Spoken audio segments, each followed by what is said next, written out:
Alors, quand on travaille sur la question de la violence et la question évidemment de l'asymétrie dans nos sociétés hommes-femmes, asymétrie qui heureusement tend à s'alléger, mais qui n'a pas complètement disparu du tout, du tout, du tout. Je continue de penser que les sociétés d'aujourd'hui, occidentales, continuent à être des sociétés dominées par les hommes, et qu'il y a un travail féminin passionnant, mais qui n'est pas encore évidemment allé au bout de son chemin, et j'espère que ce bout ne sera pas trop loin, si vous voulez. Mais quand on travaille sur ces questions-là, il y en a une autre qui émerge immédiatement, et cette autre question, on l'a travaillée plutôt de façon collective, c'est le problème de la virilité. Alors pourquoi le problème de la virilité nous a-t-il intéressés ? Parce que c'est quand même une question particulière qui n'est pas superposable à mes yeux, et aux yeux de ceux qui ont travaillé avec moi, qui n'est pas superposable à l'image de l'homme, au sens étroit du terme, et qui n'est pas superposable non plus à l'image des pères. Parce qu'en fait, et ça c'était très bien montré par un grand ami qui est Jean-Jacques Courtine, nous avons travaillé à trois, Jean-Jacques Courtine, Alain Corbin et moi-même, parce qu'en fait, la virilité, au-delà du fait lui-même, au-delà du fait de l'homme, si vous voulez, au-delà de, je dirais, de l'existence de l'homme dans notre culture, la vérité c'est une valeur. C'est-à-dire que c'est au fond un point de recherche, d'atteinte et un point de valorisation. Donc vous pouvez avoir des hommes qui ne sont pas virils. L'image de l'homme ne se limite pas à celle de la virilité. La virilité, c'est au fond la tentative de faire exister quelque chose qui définit un plus. Voilà. Et c'est à partir de là que nous avons essayé de travailler, et puis bien sûr, c'était très intéressant. Nous avons essayé de travailler collectivement, en remontant dans le temps, en remontant à la Grèce ancienne, avec ce magnifique texte de Maurice Sartre, en passant par le Rome, la religion chrétienne, etc. Et je pense qu'on a vraiment cherché à faire une sorte de pendant de l'histoire des femmes, mais en montrant qu'on ne peut pas se contenter, dans ce type de questions, je reviens à ce que je disais tout à l'heure, et je le dis autrement, on ne peut pas se contenter de dire seulement l'histoire des hommes. C'est vraiment l'histoire de ce qui, dans nos sociétés, a représenté la valeur maximale, que les hommes devaient incarner. Et à partir de là, ce que nous avons voulu montrer, c'est en quoi, je reviens à ce que je disais tout à l'heure, sur qu'est-ce que c'est qu'inventer une histoire. En quoi la notion de virilité n'est absolument pas la même dans le temps. Oui, c'est ça qui fait exister de l'histoire. Et non seulement elle n'est pas du tout la même dans le temps, mais en plus, elle est particulière aujourd'hui. C'est-à-dire qu'après tout, aujourd'hui, crée de façon absolument magnifique des valeurs féminines qui peuvent être des valeurs viriles. Donc la question, c'est bien d'essayer de montrer en quoi cette notion elle a pu changer dans le temps. Bon, alors, donnons rapidement 2-3 exemples. Il est clair que dans la Grèce ancienne, la virilité, ça peut aussi être le fait de dominer un garçon. Vous voyez, chez Socrate, la domination, elle passe par la manière dont les jeunes, ils sont en quelque sorte pris en compte sexuellement par les adultes, relevés, etc. Et que exercer, au fond, une sodomisation sur un jeune, c'est un acte profondément viril. Ce qui est quand même plus compliqué que... Et aujourd'hui, la question est quand même plus compliquée, disons, pour dire les choses vite et les dire mal. Bon, ça c'est un exemple parmi d'autres. Mais on voulait aussi montrer, et je pense qu'on a réussi, et c'est à mon avis extrêmement intéressant, on voulait aussi montrer que cette virilité dans le temps, elle a basculé dans des repères qui peuvent apparaître comme des repères d'efféminisation, si je peux dire les choses comme ça, alors qu'ils ne le sont pas. Alors, je cite un exemple parmi d'autres, que je trouve personnellement tout à fait important, c'est par exemple le problème du courtisanat à la Renaissance. Le courtisanat à la Renaissance, c'est l'installation d'une domination masculine, mais qui est une domination faisant entrer dans ses critères de la sensibilité artistique, la musique, la danse, la poésie, etc. Et puis c'est une domination qui change également physiquement. Le courtisan de la Renaissance, c'est plus le chevalier médiéval, c'est quelqu'un qui peut porter de la dentelle, des chemises blanches, qui peut avoir la jambe extrêmement subtile, etc. Ce qui entraîne d'ailleurs des résistances, ces vieux barons. Le fameux texte d'Artus, sur le coup, d'Artus Thomas, ce texte-là, qui est l'île des hermaphrodites, et qui décrit la cour d'Henri III, Artus Thomas, l'île des hermaphrodites, c'est « Oh mais enfin, les courtisans deviennent des femmes », vous voyez, et ça renvoie au texte de Montaigne. L'épée qui est un travail de ruse, c'est plutôt un travail de force. Or, l'épée de la ruse, ça reste quand même l'épée des dominants, ça reste quand même l'épée des hommes, vous voyez. Et au fond, l'homme intègre insensiblement quelque chose qui est de l'ordre du sensible. Et vous voyez, la virilité bouge. Et ça me paraît très important.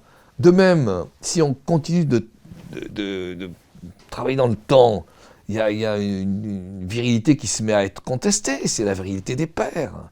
Au XVIIIe, les pères, tous des tyrans, Diderot. Donc il s'installe quelque chose qui est la force des fils, et au détriment de la tradition des pères. Bon, et puis qu'est-ce qui se passe ensuite au XIXe ? C'est un autre mode de contestation. C'est non plus les fils qui contestent les pères, ce sont les femmes qui contestent les hommes. Et donc la deuxième moitié du XIXe, c'est ça, c'est le tyran fragile, vous voyez, ces textes merveilleux qui consistent à, d'ailleurs c'est aussi présent chez Corbin, ces textes qui consistent à montrer que le fait d'être homme devient un objet de fragilisation possible, de contestation, etc. Et à mon avis, tout le XXe se poursuit comme ça, avec la montée heureuse de la contestation de l'asymétrie, qui est la montée de la présence de la femme, qui se passe en plusieurs étapes. D'abord, contestation au niveau du vote et du pouvoir, ensuite contestation au niveau des mœurs, occuper l'espace public, et puis contestation au niveau de l'intime, la sexualité, etc. Puis contestation avec la possibilité de quitter les hommes, changer de personne, avec une sorte de liberté individuelle. Bon, tout ça, c'est un travail gigantesque qui fait que le prestige viril a considérablement bougé, et que, si je reviens à une phrase de Michel Tournier, qui est très importante, que nous avons beaucoup citée dans le texte, si je reviens à cette phrase-là, Michel Tournier dit, mais les sportives aujourd'hui, elles lancent le javelot, elles lancent le poids, elles traversent l'Atlantique, elles résistent, elles sont non plus seulement elles sont les représentantes d'un deuxième sexe qui est uniquement centré sur la beauté, mais elles sont les représentantes d'un texte qui peut avoir la force, la résistance, etc. Donc nous sommes confrontés à ce type de situation aujourd'hui, où la virilité peut basculer, peut être aussi prise en compte par les femmes, ce qui est du coup quelque chose d'absolument décisif, qui fait que nos sociétés ont basculé vers d'autres types de repères, même si les hommes restent dominants, ils le sont infiniment moins qu'avant. Et cette notion de virilité travaillée dans sa spécificité devient beaucoup plus révélatrice qu'elle ne l'était. Alors on a évoqué beaucoup de choses. On a évoqué le sport à travers Passion Sport, la technique à travers technique d'hier et d'aujourd'hui. On a évoqué la question de la propreté avec la difficulté d'arriver à épouser la sensibilité de l'autre dans ce texte que j'avais intitulé « Le propre et le sale ». On a travaillé sur la violence, avec l'histoire du viol. C'est un titre très simple, hein, mais bon, voilà. Je pense qu'il y a un objet où j'ai commencé à me lancer dans les années 2000. C'est ne plus me contenter de travailler sur la manière dont on représente son corps intérieurement, la manière dont on vit la violence, la manière dont on vit les pratiques, etc. Mais il y avait un objet quand même qui était présent dans ma tête depuis longtemps et que je ne traitais pas, Et qu'est-ce qu'il en est de l'apparence? Qu'est-ce qu'il en est de la façon dont on se montre à l'égard des autres? Voilà. Et c'est là que a commencé cette réflexion sur un livre que j'ai ensuite intitulé Histoire de la beauté. Réflexion qui s'est poursuivie en travaillant aussi sur le problème de la silhouette, avec un autre texte plus tardif des années, je crois que c'est 2012, mais aussi ce texte qui a suivi et qui porte sur l'apparence, cette fois, au fond, dévalorisante, et qui est l'obésité. J'avais intitulé ça Les métamorphoses du gras, histoire de l'obésité, c'était sorti en 2010. Voilà. Donc j'entre après dans ces années, vous voyez, qui portent sur, au fond, l'apparence extérieure. Et là encore, j'essaie d'installer quelque chose qui est d'ordre de l'histoire de cette apparence. Parce que, philosophons 2 secondes, prenons le texte de Platon, que j'avais beaucoup utilisé dans mes études de philo, etc. Pour Platon, il y a une seule beauté possible, il y a pas, ça ne bouge pas. Prenons le texte de Baudelaire, magnifique. Je suis belle, ô mortelle, comme un rêve de pierre. Bon, qu'une seule beauté. Qu'est-ce que c'est que ces histoires de... Prenons l'histoire de l'art. L'histoire de l'art, dans l'histoire de l'art, l'Académie. Mais Titien, ben c'est une seule beauté. Oui, mais comparons Titien et Renoir. Renoir, c'est pas les mêmes nus que ceux de Titien. Et donc, il y a quand même quelque chose là qui bouge. Et puis, voilà mon grand problème, la beauté. Est-ce que c'est me contenter du nu? Est-ce que c'est travailler sur autre chose? La beauté, c'est celle que vous croisez dans la rue. Lorsque vous croisez quelqu'un dans la rue, c'est pas un nu, c'est quelqu'un qui porte quelque chose sur lui ou sur elle. Et donc, moi, la question que j'ai essayé de résoudre, et c'est pour ça que mon livre, il se trouve jamais dans les musées. Vous voyez, les auteurs ne sont jamais contents. Bon, fermons la parenthèse. Mais c'est jamais dans les musées. Parce que la beauté sur laquelle j'ai travaillé, c'est pas la beauté de l'art. C'est la beauté que vous croisez dans les rues, que vous voyez, que vous croisez dans les cours, que vous croisez, en quelque sorte, dans vos pratiques quotidiennes. C'est ça l'objet sur lequel je me suis penché. Et alors, qu'est-ce que je constate? Je constate une première chose, c'est que pendant très longtemps, ce qui fascine, c'est le haut. Pendant très longtemps. Ce qui fascine, c'est le visage. Alors, parce qu'il y a un rapport, vous voyez, entre, je dirais, le cosmos et puis vous. Le rapport, c'est les astres qui brillent, les yeux qui sont les témoins de l'âme, le visage qui est le témoin de la physionomie, à la limite les mains, parce que les mains, elles expriment quelque chose. Quand vous lisez les textes de la Renaissance, vous voyez très bien que c'est quand même vraiment le haut qui compte. Hein. Et puis vous le voyez aussi autrement. Par exemple, lorsqu'un rapport est fait dans ces textes dont je parle entre l'apparence et l'architecture, aussitôt les textes d'architecture vous disent c'est le haut qui compte. Le bas, c'est le sous-bassement. Vous voyez, alors, dans les descriptions, vous avez les jambes, c'est des poteaux, c'est des pylônes, c'est pas. En plus, les jambes, on les montre pas. Vous voyez, alors si vous rentrez dans ce qui se voit, les auteurs vous disent, mais les jambes, ça se voit pas, c'est caché. Ce qui compte, c'est ce qui se voit. Or, c'est bien le visage. Et donc, à partir de là, j'ai commencé à installer quelque chose qui est le fait de montrer comment, dans l'histoire, alors c'est très lent. C'est presque indirect, mais comment dans l'histoire, le regard se met à balayer l'ensemble du corps. Et d'abord, c'est le haut. C'est le haut parce que c'est le plus important, etc. Voilà. Donc j'ai commencé par ça. Et je me suis intéressé à une sorte de moralisation du haut. Vous voyez. Et puis même, avec cette idée que ça s'enrichit le haut. Bon, bien sûr, il y a... les astres, les couleurs. Il n'y a pas encore vraiment les couleurs. Il y a le noir qui vous transperce, le noir qui vous atteint. Bon. Et puis, il y a aussi progressivement l'idée que votre visage, il peut traduire du feu, il peut traduire de l'âme. Vous voyez, si vous passez du 16e au 17e, l'âme, elle se met à avoir une importance très forte, Descartes, etc. Donc c'est l'âme qui sort des yeux, etc.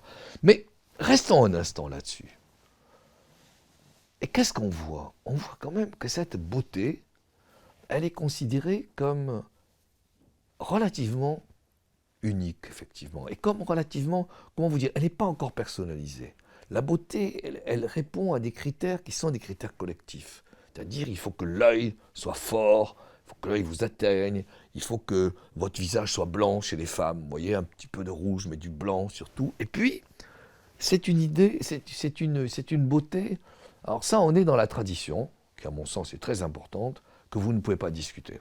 C'est-à-dire qu'elle vous atteint, ça moi je trouve que c'est très important, elle vous atteint comme un rayon. Alors les images sont très fortes, le rayon qui vous transperce, qui vous immobilise, etc. Donc on voit bien que le dispositif, c'est précisément un dispositif asymétrique, selon lequel il y a quelque chose qui émane, comme si ça sortait, comme dit corpuscule.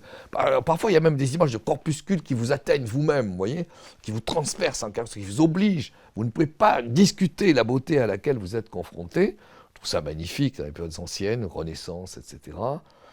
Et ça devient complexe, parce que ça met en jeu le spectateur, ça met en jeu la personne qui projette, et ça met en jeu quoi? Ça met en jeu l'homme et la femme. Et on voit bien qu'il n'y a pas tellement de beauté masculine, vous voyez, dans la tradition. La vraie beauté, c'est la femme. Alors pourquoi la vraie beauté, c'est la femme? Parce que la femme, dans la tradition, c'est l'être de l'intérieur, c'est l'être du décor, c'est l'être qui améliore en quelque sorte ce que l'on peut regarder. Et donc elle est représentante de ça. Alors que l'homme, c'est l'être du dehors. L'être du dehors, c'est celui qui s'affronte au froid, qui s'affronte à la chaleur, qui a le teint plombé, comme dit Madame de Sévigné. Donc, c'est pas lui qui est vraiment porteur de beauté. Mais ne nous y trompons pas. Même si, bien entendu, il y a une beauté masculine, ne nous y trompons pas. Il y a une beauté comme ça d'affirmation, etc. Mais quand vous rentrez dans le détail des textes, vous voyez que les textes peuvent dire « l'homme peut être laid ». En revanche, ce qui est obligé, c'est qu'il soit dominateur, c'est qu'il fasse peur, c'est qu'il soit porteur de quelque chose qui terrifie. Voilà.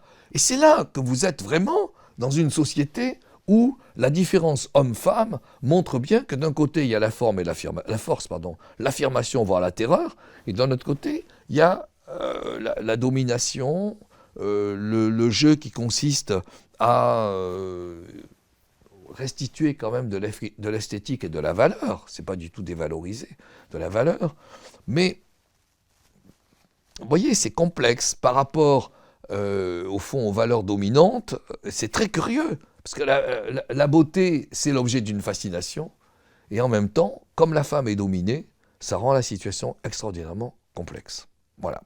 Ça, je pense que c'est une tradition, alors qui va s'enrichir, bien entendu, je me répète, hein, avec le 18e, avec le 17e, pardon, avec le 17e, qui va s'enrichir parce que cette beauté, elle va aussi être prise en compte comme étant expressive, elle peut être objet d'un jeu, vous voyez, toute la question du théâtre. Hein.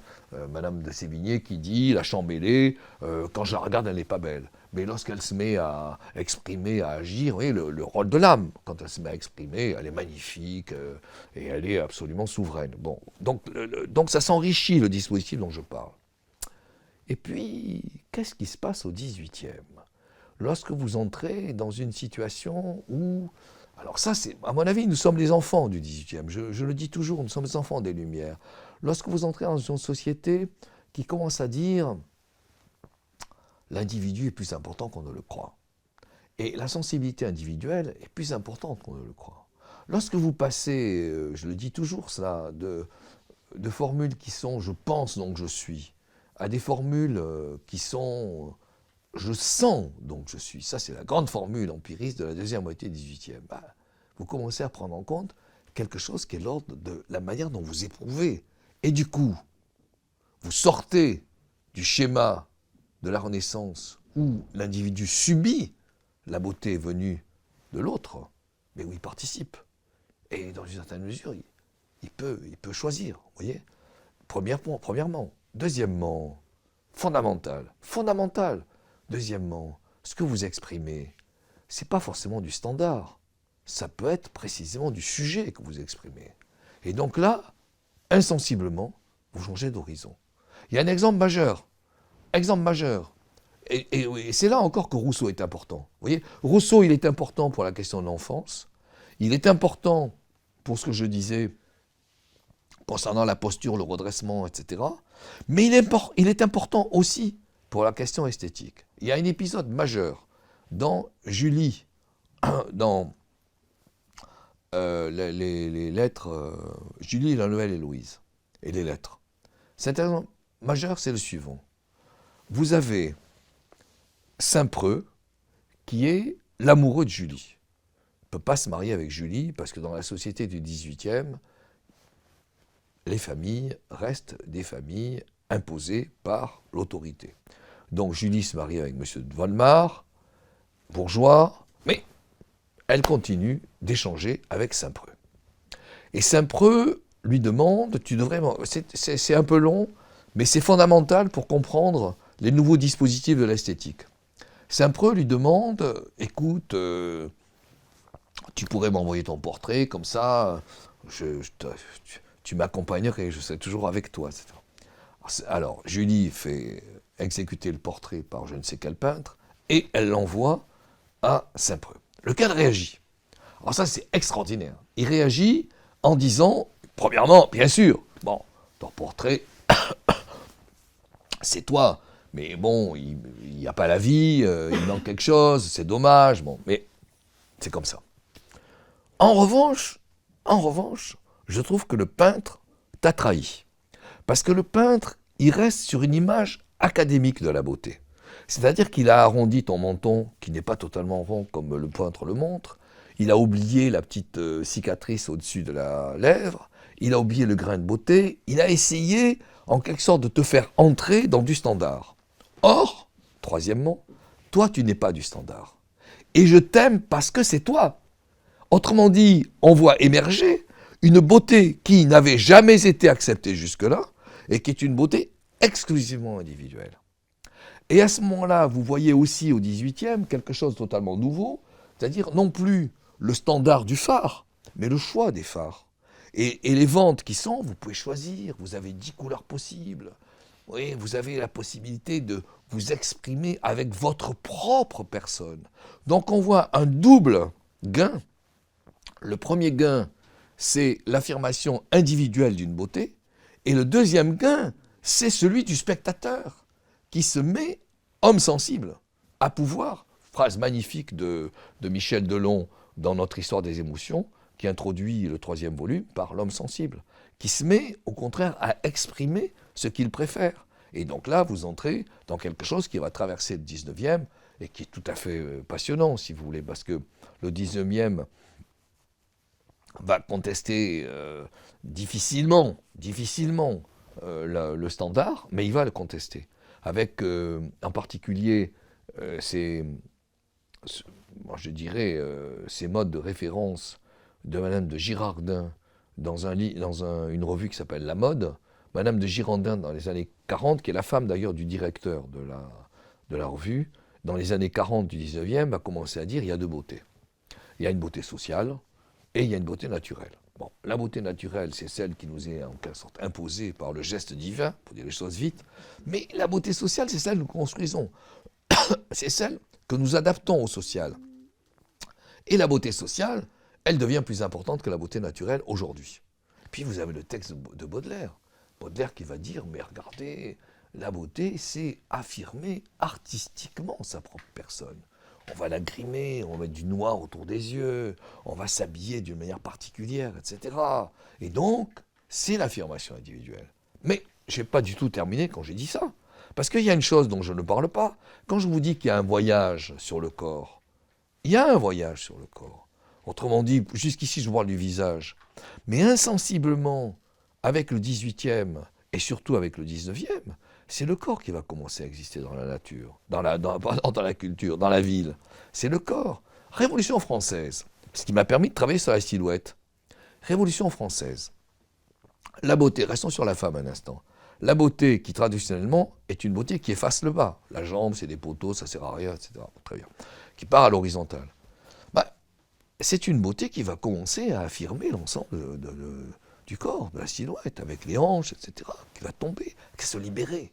Qui ne va pas être la beauté contrainte, qui va être la beauté d'une marche beaucoup plus ouverte et beaucoup plus libre. Et les textes d'ailleurs, les textes de mode commencent à dire, enfin, le pas est libéré. Elle peut marcher comme elle le sent. La robe vient flotter aux frontières de son anatomie. Fabuleux, fabuleux comme texte. Bon, très bien, conquête. Mais on parlait tout à l'heure de la résistance de la domination masculine. la résistance va continuer d'exister au début du 19e. Les femmes ne peuvent pas travailler autant qu'elles le souhaiteraient, voire aux lames de gouge. En même temps, l'autorité du mari continue d'exister, l'impossibilité de rentrer dans l'espace social continue plus ou moins d'exister, et donc la robe se remet. Vous voyez, c'est passionnant quand vous travaillez sur la silhouette et sur la robe.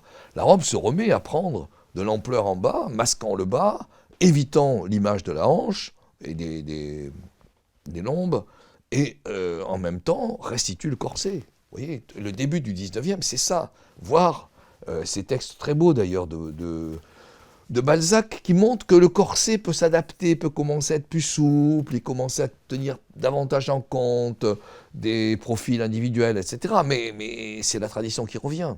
Et la grande conquête du 19e, avec le travail féminin, l'affirmation de la femme, le projet du regard, l'acceptation relative du sexuel, c'est toi le travail de la deuxième moitié. Ben, c'est la hanche qui est le bas. Voyez, donc le regard, lui, se met à balayer un corps autrement. Traditionnellement, c'est le haut, et puis insensiblement, ça devient le bas. Et la grande victoire, à mon avis, de ce dont je viens de parler, c'est 1, l'abandon du corset dans les années 10, 2, le fait que la robe tombe, la robe se relève également en laissant apparaître la jambe, et donc le problème du bas, le bas au sens du tissu, hein, qui donne le galbe du mollet. Et puis, c'est évidemment le fait d'avoir un corps beaucoup plus liane, beaucoup plus souple, invention magistrale de la garçonne, avec de surcroît, vous voyez, l'ensemble qui devient beaucoup plus homogène et unifié, abandon du chapeau, cheveux courts, et donc la silhouette, c'est tout mon travail d'ailleurs, sur la silhouette, naissance d'un défi parce qu'il faut aussi la dessiner, et défi parce qu'il faut l'affirmer, vous voyez.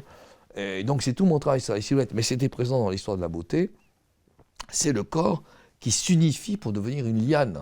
Alors ça continue, parce que la liane, c'est une forme de liberté, c'est une forme de disponibilité de soi, c'est une forme d'affirmation du muscle, d'affirmation de la tonicité, vous voyez. Et donc on voit très bien que dans l'affirmation féminine, il y a quelque chose qui est central et qui est l'apparence.